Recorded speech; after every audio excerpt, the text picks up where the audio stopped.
বন্ধুরা, আগামীকাল 21শে জুলাই রবিবার পালিত হচ্ছে এবছরের গুরু পূর্ণিমা এবং এই দিনের অমৃত মুহূর্ত হচ্ছে কাল সকাল 7:10 থেকে দুপুর 3:47 পর্যন্ত এবং এই দিনের মহা মুহূর্ত হচ্ছে কাল সকাল 7:10 থেকে সকাল 8:59 পর্যন্ত। তাই বন্ধুরা, আপনারা বুঝতেই পারছেন যে কালকের দিনের সকালের মাহাত্ম্য কতটা বেশি।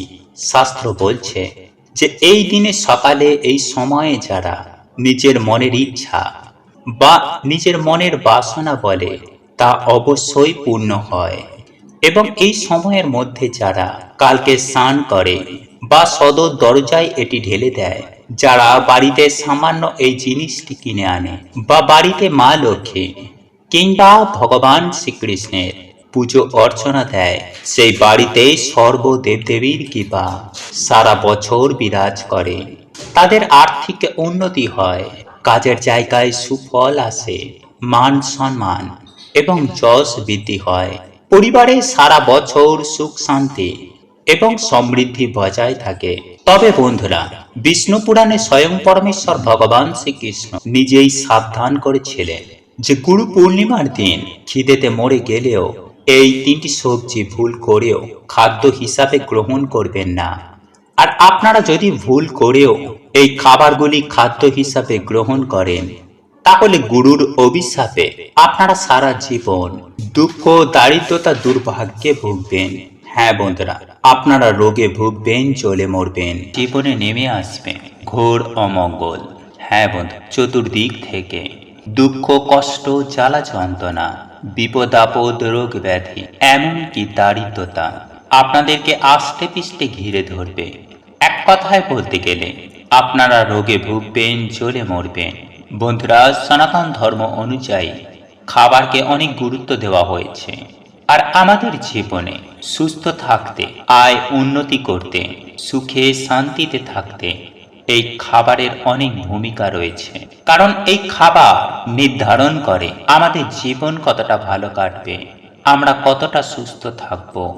ঠিক তেমনই এর পাশাপাশি নির্ভর করে আমরা দৈনন্দিন চলাফেরার মধ্যে না জেনে এমন কিছু ভুল করে ফেলি যা অনেকাংশেই আমাদের জীবনকে একেবারে অতিষ্ঠময় করে দেয়। অনেক হাজারো চেষ্টার পরেও এর আসল কারণ আমরা বুঝে উঠতে পারি না, বিশেষ করে এই খাবার গ্রহণের ক্ষেত্রে। হ্যাঁ বন্ধুরা, আপনার একেবারে ঠিকই। বন্ধুরা, শাস্ত্র মতে এমনটাই মনে করা হয় যে বিশেষ বিশেষ দিনে এমন কিছু কিছু বিশেষ খাবার রয়েছে যেগুলি আমাদের খাওয়া একেবারে অনুচিত। আর আমরা যদি জেনে বুঝে বা না জেনে বুঝে সেই সমস্ত খাবার গ্রহণ করে থাকি, তাহলে আমাদেরই জীবনে নেমে আসবে চরম দারিদ্রতা ও অর্থ সংকট। হ্যাঁ বন্ধুরা, আপনারা একেবারে ঠিকই শুনুন। এক কথায় বললেন, রোগে ভুগবেন, জ্বলে মরবেন। কারণ আপনারা প্রত্যেকেই জানি যে মা লক্ষ্মী অত্যন্ত চঞ্চলা। তাই এই গুরু পূর্ণিমা তিথি চলাকালীন সময়ের মধ্যে এমন কিছু কাজ করবেন না যাতে মা লক্ষ্মী আপনার ওপর রুষ্ট হয়ে আপনার গৃহ ত্যাগ করেন। আর শাস্ত্র মতে এমনটাই উল্লেখ করা আছে যে বিশেষ করে খেতে বসার সময় খেয়াল রাখতে হবে যে আপনি কোন দিকে মুখ করে খেতে বসছেন। কারণ শাস্ত্র মতে এটাও মনে করা হয় এক দিকে মুখ করে খেতে বসলে তার ফল এক রকমের হয়। তাই সুপ্রিয় দর্শক বন্ধুরা, তাই আজ আমরা এই ভিডিওটির মাধ্যমে গুরু পূর্ণিমা তিথি চলাকালীন সময়ের মধ্যে আপনারা কোন খাবারটি খাবেন না এবং আপনারা যখন খেতে বসবেন কোন দিকে মুখ করে খেতে বসবেন। তাই এই প্রসঙ্গে বিস্তারিত জানার আগে আপনাদের বলে রাখি, আপনি যদি আমাদের এই চ্যানেলে নতুন হয়ে থাকেন তাহলে চ্যানেলটি অবশ্যই সাবস্ক্রাইব করুন এবং পাশে থাকা নোটিফিকেশন বেল আইকনটি ক্লিক করুন। কারণ আমি বিভিন্ন প্রকার তন্ত্র মন্ত্র, বশীকরণ, টোটকা, বাস্তু টিপস, জ্যোতিষশাস্ত্র, পুজো আরাধনা এবং ব্ল্যাক ম্যাজিক করা নিয়ে নিত্য নতুন ভিডিও আপলোড করে থাকি, যা প্রয়োগ করার মাধ্যমে আপনার জীবনে থাকা সকল প্রকার সমস্যার সমাধান হয়ে যাবে। চলুন এইবার মূল আলোচনায় প্রবেশ করা যাক। তবে মূল আলোচনায় প্রবেশ করার আগে আপনারা যদি স্বয়ং পরমেশ্বর ভগবান শ্রীকৃষ্ণকে ভালোবেসে থাকেন, আপনারা যদি চান মা লক্ষ্মীর আশীর্বাদ ও কৃপা আপনাদের ওপরে থাকুক, তাহলে জয় শ্রীকৃষ্ণের জয়, জয় মা লক্ষ্মীর জয় লিখে কমেন্ট অবশ্যই করবেন। দেখবেন এর ফলে মা লক্ষ্মী এবং পরমেশ্বর ভগবান শ্রী হরির আশীর্বাদ ও কৃপা আপনাদের সঙ্গে সাথে থাকবে। বন্ধুরা, এই পবিত্র পূর্ণিমার দিন আপনারা অন্যের বাড়িতে অন্ন গ্রহণ করবেন না। আপনার বাড়িতে যেমন আছে, যা আছে, আপনি তাই অন্ন হিসাবে গ্রহণ করুন। এই পূর্ণিমার দিন কোনোভাবেই কোনো পরিস্থিতিতে অন্যের বাড়িতে খাবেন না। এর ফলে আপনাকে সারা জীবন অন্যের ওপর নির্ভর করে থাকতে হবে। তাই সুপ্রিয় দর্শক বন্ধুরা, গুরু পূর্ণিমা তিথি চলাকালীন সময়ের মধ্যে আপনি আপনার বাড়িতে আহার গ্রহণ করবেন। আর খাদ্য গ্রহণ করার সময় অবশ্যই একটি বিষয় আপনাদেরকে মাথায় রাখতে হবে, আর তা হলো কোন দিকে আপনি মুখ করে খেতে বসবেন। কারণ আপনি যদি পূর্ব দিকে মুখ করে খেতে বসেন, তাহলে আপনার আয়ু বৃদ্ধি হবে। এছাড়াও পশ্চিম দিকে মুখ করে খেতে বসলে তাহলে আপনি খুব দ্রুত অত্যন্ত ধনী হতে চলেছেন। হ্যাঁ বন্ধুরা, আপনারা একেবারে ঠিকই শুনছেন। কারণ শাস্ত্র মতে এমনটাই মনে করা হয় যে পশ্চিম দিকে মুখ করে খেতে বসলে সেই ব্যক্তির প্রচুর ধন সম্পত্তি বৃদ্ধি হতে থাকে। এছাড়াও যিনি নিজের আদর্শে অটল থাকতে পছন্দ করেন এবং সৎ একনিষ্ঠ হয়ে জীবন কাটাতে চান, তাহলে তাদের ক্ষেত্রে উত্তর দিকে মুখ করে খেতে বসা উচিত। কিন্তু সন্তানের মা বাবাকে উত্তর দিকে মুখ করে খেতে বসতে নেই, এতে সন্তানের অমঙ্গল হয়। তাই আপনি যদি আপনার সন্তানের অমঙ্গল না চান, তাহলে ভুলেও উত্তর দিকে মুখ করে খেতে বসবেন না। এছাড়াও সব থেকে গুরুত্বপূর্ণ বিষয় হল এই দক্ষিণ দিক। যিনি অত্যন্ত জোশের অভিলাষী হন, তিনি অবশ্যই দক্ষিণ দিকে মুখ করে খাবার খেতে বসবেন। তবে এক্ষেত্রে একটি বিষয় অতি অবশ্যই মনে রাখবেন যে আপনার মা বাবা বেঁচে থাকাকালীন আপনি দক্ষিণ দিকে মুখ করে খেতে বসবেন না। কারণ সন্তান যদি দক্ষিণ দিকে মুখ করে খেতে বসে, সেক্ষেত্রে মা বাবার ওপর প্রচন্ড খারাপ প্রভাব পড়ে। এর ফলে মা বাবার অমঙ্গল হয়। তাই আপনি যদি আপনার মা বাবাকে ভালোবেসে থাকেন, তাহলে ভুল করেও মা বাবা বেঁচে থাকাকালীন দক্ষিণ দিকে মুখ করে অন্ন গ্রহণ করতে বসবেন না। এই ছাড়াও আপনারা যখন অন্ন গ্রহণ করবেন, অন্ন গ্রহণের আগে অবশ্যই স্ক্রিনে দেওয়া মন্ত্রটি আপনারা জপ করুন। এই মন্ত্রটি 3 বার জপ করার পর তারপর আপনারা আহার গ্রহণ করুন। এক্ষেত্রে মা লক্ষ্মী যেমন সন্তুষ্ট হবে, ঠিক তেমনই মাতা অন্নপূর্ণাও আপনার ওপর খুবই সন্তুষ্ট হবেন। এর ফলে আপনার কখনোই অন্ন, বস্ত্র, বাসস্থানের অভাব হবে না। বন্ধুরা, শাস্ত্রে এমনটাই উল্লেখ করা আছে যে সকল মানুষের ওপর মা লক্ষ্মী ও স্বয়ং মাতা অন্নপূর্ণা দেবীর আশীর্বাদ থাকে, সেই সকল ব্যক্তির কখনো অন্ন, বস্ত্র, বাসস্থানের অভাব অনটন আসে না। তাই সুপ্রিয় দর্শক বন্ধুরা, গুরু পূর্ণিমা তিথি চলাকালীন সময়ের মধ্যে আপনি যেমন আপনার বাড়ি ছাড়া অন্য কারোর বাড়িতে অন্ন গ্রহণ করবেন না, ঠিক তেমনই এই পবিত্রতম দিনে আপনি আপনার বাড়িতে খাদ্য গ্রহণ করার আগে তবে বন্ধুরা একটি বিষয় মেনে চলার চেষ্টা করবেন। গুরু পূর্ণিমা তিথি চলাকালীন সময়ের মধ্যে ভুলেও মদ্যপান করবেন না, কোনো নেশা ভাঙ করবেন না। শুধু তাই নয় বন্ধুরা, এই পবিত্রতম পূর্ণিমার দিন বাড়ির মধ্যে আমিষ রান্না ভুলেও করবেন না। মাছ, মাংস, পেঁয়াজ, রসুন থেকে নিজেদেরকে বিরত রাখবেন। গুরু পূর্ণিমা তিথি চলাকালীন সময়ের মধ্যে মুসুরির ডাল ভুল করেও খাবেন না। শুধু তাই নয় বন্ধুরা, আপনারা এই পবিত্রতম দিনে বেগুনকে পুড়িয়ে খাবেন না বা পোড়া জাতীয় কোনো খাবার খাবেন না। আপনারা যদি কোনো পোড়া জাতীয় খাবার এই পবিত্রতম দিনে খেয়ে থাকেন, আপনাদের যে কপাল পুড়বে সেটা নিশ্চিত। তাই এই পবিত্রতম দিনে এই সব বিষয়গুলি মেনে চলার চেষ্টা করবেন। সব থেকে বড় কথা, গুরু পূর্ণিমা তিথি চলাকালীন সময়ের মধ্যে ভুলেও সজনে ডাঁটা খাবেন না। হ্যাঁ বন্ধুরা, আপনারা একেবারে ঠিকই শুনেছেন। এই পবিত্রতম দিনে আপনারা যদি সজনে ডাঁটা গ্রহণ করে থাকেন, তাহলে আপনাদের জীবনে চতুর্দিক থেকে বিপদ আপদ জ্বালা যন্ত্রণা রোগ ব্যাধি ঘিরে ধরবে। আপনারা রোগে ভুগবেন, চলে মরবেন। তাই বন্ধুরা, এই বিষয়গুলি অতি অবশ্যই মেনে চলার চেষ্টা করবেন। এতে আপনার কল্যাণ, আপনার পরিবারের কল্যাণ। তবে বন্ধুরা, একই সঙ্গে এটাও মাথায় রাখবেন যে প্রত্যেকটা মানুষের জন্য সকাল খুবই গুরুত্বপূর্ণ।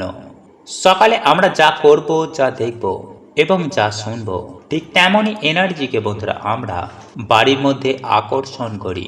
তাই এর জন্যই বন্ধুরা প্রাচীনকাল থেকে আমাদের ঋষি মণিরা এই সকালের সময়কে খুবই গুরুত্ব দিয়েছেন। প্রাচীনকালে এর জন্যই বেশিরভাগ মানুষেরা ব্রহ্ম মুহূর্তে ঘুম থেকে উঠতেন এবং ঘুম থেকে উঠেই তারা তাদের বাড়িতে, তাদের বাড়ির সদর দরজায় এবং উঠানে কিছু কার্য করতেন। কিন্তু যেহেতু বন্ধুরা আমরা বর্তমানে ব্যস্ততার মধ্যে এই কার্যগুলো করতে পারি না, তাই বন্ধুরা এর জন্য আপনারা কি করবেন, আপনারা সকালে ঘুম থেকে উঠেই এই এক ঘটি জল নিয়ে আপনাদের বাড়ির সদর দরজার সামনে এই সামান্য কার্যটি করতে পারেন। তাহলে ডেফিনেটলি বন্ধুরা আপনাদের বাড়িতে মা লক্ষ্মীর আগমন ঘটবে। আপনাদের আর্থিক উন্নতি কেউ আটকাতে পারবে না। আপনাদের বাড়িতে আবার সুখ, শান্তি, সমৃদ্ধি ফিরে আসবে। কারণ বন্ধুরা এই সামান্য কাজটি আমাদের বাড়ি থেকে সমস্ত রকমের গ্রহ দোষ কাটিয়ে দেয়, নেগেটিভ ঊর্জাকে আমাদের বাড়ি থেকে একেবারে দূর করে দেয়। ফলে খুব সহজেই আমাদের বাড়িতে দেবদেবীদের আগমন ঘটে। হ্যাঁ বন্ধুরা, বাড়ির মধ্যেই মা লক্ষ্মীর কৃপা হয়। তাই এটি সামান্য কার্যটি বন্ধুরা শুনতে লাগলেও এর কৃপা কিন্তু বন্ধুরা অনেক অনেক গুণ বেশি। কিন্তু যদি বন্ধুরা আপনারা একটু ভুল করে ফেলেন, তাহলে এর কৃপা কিন্তু বন্ধুরা আপনারা পাবেন না। তাই ধৈর্য সহকারে আপনারা প্রত্যেকটা পয়েন্ট মন দিয়ে শুনুন। কারণ বাস্তু মতে বন্ধুরা সকালে ঘুম থেকে ওঠার পর কিছু কাজ আমাদের বাড়িতে পজিটিভ এনার্জিকে আকর্ষণ করে, আবার কিছু কাজও আমাদের বাড়িতে নেগেটিভ এনার্জিদের আকর্ষিত করে। তাই প্রত্যেকটা মানুষের এই বিষয়গুলি জানা অত্যন্তই জরুরি। ফলে কিছুদিনের মধ্যেই আপনারা আপনাদের বাড়িতে সুফল দেখতে পাবেন। আপনাদের পরিবারের মধ্যে আবার সুখ শান্তি ফিরে আসবে। কারণ আমরা না জেনে এই ভুলগুলিকে প্রত্যেক দিন করে যাচ্ছি। তাই এর জন্যই প্রত্যেক মানুষের জীবনে বর্তমান সময়ে নানান রকম সমস্যার মধ্যে পড়তে হচ্ছে। তাই বন্ধুরা আপনারা যদি আপনাদের জীবনে এই সমস্যাগুলি থেকে বেরিয়ে আসতে চান, তাহলে অবশ্যই বন্ধুরা ভিডিওটি পুরো দেখতে ভুলবেন না। নাম্বার 1, বন্ধুরা আমাদের মধ্যে বেশিরভাগ মানুষই সকালে ঘুম থেকে উঠে আয়নার সামনে দাঁড়িয়ে পড়ে। এটা কিন্তু বন্ধুরা আপনারা ভুল করেও করবেন না। কারণ আয়না কি করে, সারা রাত আমাদের বাড়িতে যেসব নেগেটিভ ঊর্জা রয়েছে তা শোষণ করে নেয়। এবং যখন আপনি সকালবেলায় ঘুম থেকে উঠেই আয়নার সামনে দাঁড়িয়ে পড়বেন, তখন সেই নেগেটিভ এনার্জিকে আয়না আপনার ওপর রিফ্লেক্ট করে দেয়। ফলে খুব সহজেই আপনার মেজাজ হারিয়ে যায়, মাথা গরম থাকে, কোনো কাজে মন বসে না, ফলে সৌভাগ্য আপনার জীবনে একদমই আসে না। তাই এই ভুল বন্ধুরা আপনারা সকালে ঘুম থেকে উঠে একদম করবেন না।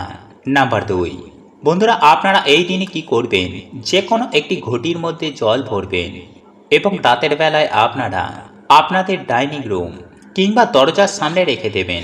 তবে এই জলের মধ্যে 1 চিমটি হলুদ এবং কিছুটা চন্দন বাটা অবশ্যই মিশিয়ে নেবেন। এবং তার পরের দিন সকালে আপনারা যখন ঘুম থেকে উঠবেন, আপনারা সেই জলটি নিয়ে গিয়ে আপনাদের বাড়ির সদর দরজার ভেতর দিকে দাঁড়িয়ে বাইরের দিকে মুখ করে সেই জলটিকে আপনারা ডান দিক এবং বাঁ দিকে ফেলে দেবেন। এতেই বন্ধুরা আপনাদের বাড়ি থেকে গ্রহ দোষ কাটবে। এবং এই প্রক্রিয়াটি আপনারা যদি প্রতিনিয়ত করতে পারেন, তাহলে আপনাদের ডেফিনেটলি আর্থিক উন্নতি হবেই হবে। কারণ বন্ধুরা এই প্রক্রিয়াটি এতটাই শক্তিশালী যে কিছুদিনের মধ্যেই এই প্রক্রিয়াটির ফলে বাড়িতে ভগবান বিষ্ণু ও মা লক্ষ্মীর আগমন হয়। নাম্বার 3, বন্ধুরা আমরা প্রত্যেকেই আমাদের বাড়িতে ঘুম থেকে ওঠার পর আমাদের সদর দরজা বা উঠানের সামনে ঝাঁট দিই। কিন্তু বন্ধুরা আপনারা এই দিনে কি করবেন, এই ঘটির জল সবার আগে ছড়িয়ে দেবেন এবং তারপরে আপনারা ঘর দুয়ার ঝাড় দেবেন, দেখবেন আপনার গৃহ থেকে সমস্ত রকমের নেগেটিভ এনার্জি যেমন দূর হবে, ঠিক তেমনই ভগবান বিষ্ণু ও মা লক্ষ্মীর আগমন ঘটবে এবং মা লক্ষ্মীর আশীর্বাদে আপনাদের জীবনে সুখ, শান্তি, সমৃদ্ধি উত্তরোত্তর বৃদ্ধি পাবে। হ্যাঁ বন্ধুরা, আপনারা একেবারে ঠিকই শুনছেন। এই কথা আমি বলছি না, বিষ্ণু পুরাণে স্বয়ং ভগবান শ্রীকৃষ্ণ বলছেন, যদি কোনো ব্যক্তি গুরু পূর্ণিমার দিন সকালে সদর দরজায় এই দুটি জিনিস মিশিয়ে ঢেলে দিতে পারে, সেই গৃহে সারা বছর মা লক্ষ্মী ও ভগবান বিষ্ণু বিরাজ করেন। বন্ধুরা, আপনারা যদি পরিবারে সুখ, শান্তি, সমৃদ্ধি ফিরে পেতে চান, মায়ের অশেষ কৃপা যাতে আপনাদের পরিবারের ওপর সদয় বজায় থাকে, তাহলে অবশ্যই বন্ধুরা আপনারা এই প্রক্রিয়াটি একটি বার হলেও করে দেখুন বন্ধুরা। কারণ যাতে লক্ষ্মীর শ্রী থাকে না, সেই জিনিসের কখনোই কিন্তু উন্নতি সম্ভব নয়। তাই আমাদের জীবনের প্রত্যেকে মা লক্ষ্মীর কৃপা প্রাপ্ত করা অনিবার্য দরকার। তাই বন্ধুরা, আজ আমি আমার এই ভিডিওটির মাধ্যমে যে প্রক্রিয়াটি আপনাদেরকে জানিয়ে দেব, তা যদি আপনারা পুরো ভক্তি ও নিষ্ঠার সাথে আপনারা এই দিনে পালন করতে পারেন, তাহলে আমি আপনাদের কথা দিচ্ছি যে আপনারা মা লক্ষ্মীর কৃপা প্রাপ্ত করবেন, এটা গ্যারেন্টি। তাহলে বন্ধুরা দেরি কেন, চলুন এইবার আমরা জেনে নিই সেই প্রক্রিয়াটি। আর ব্রহ্মাজির অনুসার এই দিন যে ভগবান বিষ্ণুর পুজো আরাধনা করে, সে অবশ্যই মৃত্যুর পর বৈকুণ্ঠ লোক গমন করে। তার জীবনে সমস্ত পাপের নাশ হয়ে যায়, ফলে তার মনের বাসনাও এতেই পূর্ণ হয়ে যায়। জীবনে যে কারণে সমস্যা হচ্ছে তাও ভগবানের কৃপায় দূর হয়ে যায়। তাই বন্ধুরা, আপনাদের ব্যস্ততার মধ্যে অবশ্যই আপনারা আজ রাতে কিন্তু এটি বলে ঘুমাবেন। এতে আপনার জীবনে থাকা সকল প্রকার সমস্যা স্বয়ং প্রভু হরণ করে নেবেন। এরই ফলে আপনার জীবনে আসবে অফুরন্ত সুখ ও শান্তি। বন্ধুরা, প্রত্যেক দিনই আমরা ভগবানের পুজো আরাধনা করি, কিন্তু বিশেষ দিনে যদি আমরা ভগবানের পুজো আরাধনা করতে পারি, ভগবানের কাছে ভক্তি ভরে কিছু যদি চাইতে পারি, তাহলে অবশ্যই কিন্তু বন্ধুরা তা সুনিশ্চিতভাবে পূর্ণ হয়। কিন্তু কিভাবে তা করতে হয় তা বেশিরভাগ মানুষই জানেন না। তাই চলুন বন্ধুরা, এইবার আমরা জেনে নিই যে কিভাবে আজকে রাতে আপনারা ভগবানকে খুশি করবেন, যাতে আপনার সকল মনের বাসনা স্বয়ং প্রভু পূর্ণ করে দেন। নাম্বার 1, প্রথমত বন্ধুরা, দুজনদের সাথে আজকের দিনে ভুলেও কোনো খারাপ ব্যবহার করবেন না। সন্ধ্যাবেলায় বাড়িতেই ভগবান বিষ্ণুর নামে একটি প্রদীপ ধরান, হাতে সামান্য গঙ্গা জল নিয়ে একটি সংকল্প নিন যে এই মনোবাসনা পূর্ণ করার জন্য আমি ভগবানের এই মন্ত্র 108 বার জপ করব। আর বন্ধুরা, সেই মন্ত্রটি ওম ব্রহ্মাণ্ড দেবায় গোবাম্বন হিতায় চ জগদ্ধৃতায় শ্রীকৃষ্ণায় গোবিন্দায় নমো নমঃ। বন্ধুরা, আপনাদের এই মন্ত্রটি 108 বার জপ করতে হবে। এছাড়াও বন্ধুরা, আপনারা ওম নমো ভগবতে বাসুদেবায় নমঃ এই মন্ত্রটিও জপ করতে পারেন, কিন্তু অবশ্যই বন্ধুরা আপনারা সংকল্প নিয়ে এই মন্ত্রটি জপ করতে ভুলবেন না।